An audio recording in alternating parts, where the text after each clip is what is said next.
बैठ जाते हैं।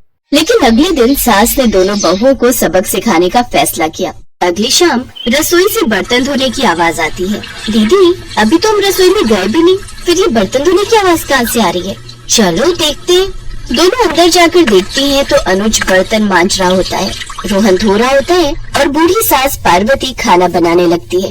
ये देख उन दोनों को बड़ी शर्मिंदगी होती है। ये आप सब क्या कर रहे हैं?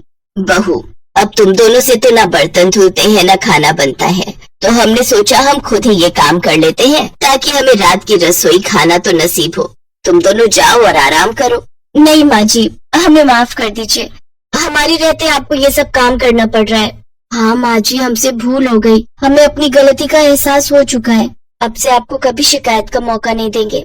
हमारी रहते हमारे पतियों को झूठे बर्तन और माँ जी आपको खाना बनाना पड़ रहा है। नहीं नहीं नहीं, आप सब बाहर जाइए, हम 1 घंटे में खाना बनाकर लाते हैं। अच्छा ठीक है, तुम कहती हो तो रहने देते हैं। चलो बेटा। माँ और बेटे बाहर आकर खूब हंसते हैं और एक दूसरे को आंख मार कर कहते हैं, मिशन सक्सेसफुल।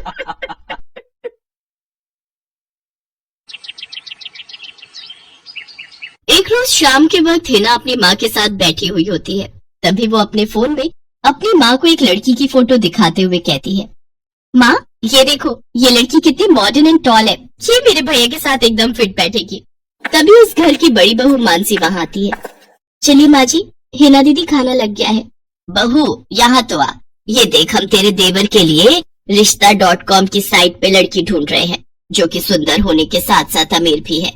अब तेरे गरीब मायके वालों ने दहेज के नाम पर 1-2 चीज पकड़ा दी बस, इसलिए अब मैं अपनी छोटी बहू अमीर खानदान की लाऊंगी, जो कि भर भर कर दहेज लाए। हाँ, वो अपनी बड़ी बहू को ताने दे ही रही थी कि तभी उसका छोटा बेटा हितांश एक मॉडर्न लड़की के साथ घर आता है। उन दोनों के गले में वरमाला डली हुई थी। हितांश बेटा, ये लड़की कौन है? माँ ये जूली है और हम दोनों ने शादी कर ली है। क्या तुम दोनों ने शादी कर ली? मैं नहीं मानती इस शादी को। हाँ तो किसे फर्क पड़ता है आपके मानने या ना मानने से? वैसे भी वो कहावत तो आपने सुनी ही होगी कि जब मियां बीवी राजी तो क्या करेगा काजी। मैं जानती हूँ, जरूर इस डायन ने ही तुझे भड़काया होगा। मैं इस डायन को हरगिज अपनी बहू नहीं मानूंगी। भले ही आप ना मानो, लेकिन लीगली तौर पर मैं ही तो हूँ आपकी बहू। इसलिए अब जल्दी से जाइए और आरती की थाली लाकर मेरा गृह प्रवेश कीजिए।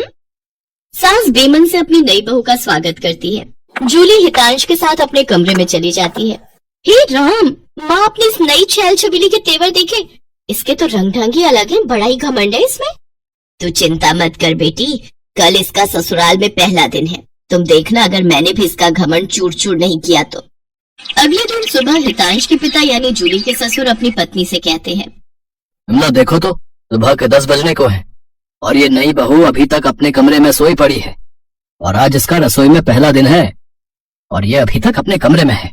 तुम रुको जी, अभी मैं इसकी खबर लेती हूँ। नई बहू, अरे ओ नई बहू। कुछ देर बाद जूली वहाँ आती है। क्या बात है मम्मी जी, क्यों सुबह सुबह इस घर को मच्छी बाजार बना कर रखा है? छोटी बहू, ये क्या तरीका है अपनी सास से बात करने का? हितांश, हितांश जरा बाहर आना तो। अब क्या हुआ जूली डार्लिंग? तुम चुपचाप से अपने बाप को समझा लो कि वो मुझसे तमीज में रहकर बात किया करे। पिताजी, आपने सुना जूली ने क्या कहा? नालायक, इस दिन के लिए पैदा किया है क्या तुझे कि तू अपनी बीवी का जोरू का गुलाम बन जाए? बस आपसे ही सीखा है पिताजी। जूली की सास खाने की लिस्ट नई बहू के हाथ में देती है और कहती है, ये ले, ये तेरी पहली रसोई की लिस्ट है, आज तुझे ये सब खाना हम सबके लिए बनाना है। और हाँ, उसके बाद किचन की साफ सफाई भी कर देना। सासू माँ, ना तो मैं खाना बनाऊंगी और ना ही सफाई करूंगी। बहू आई है घर में, कोई काम वाली बाई नहीं जो उसे आते ही काम बता दे। भले ही ससुराल में मेरा पहला दिन हो, लेकिन इस पहले दिन से अब आप लोगों की जिंदगी बदलने वाली है। तो मेरी प्यारी ननद जी, पहले तो आप इस घर की साफ सफाई करोगी और सासू माँ आप बनाएंगी खाना, और वो भी मेरी पसंद का। मैं ये सब नहीं करूंगी, समझी? देवरानी जी, ये सब क्या कह रही हैं आप?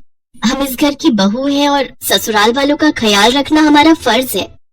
जेठानी जी, इन जैसे फर्जी लोगों के लिए काहे का फर्ज? इनके साथ तो यही होना चाहिए। बड़ी जुबान चलती है तेरी, मैं तो तुझे छत से धक्का ही दे दूंगी, फिर तू भूतनी बनकर भटकती रहना। और ये हो गई आपकी कही बातों की सारी रिकॉर्डिंग। अब अगर सासू माँ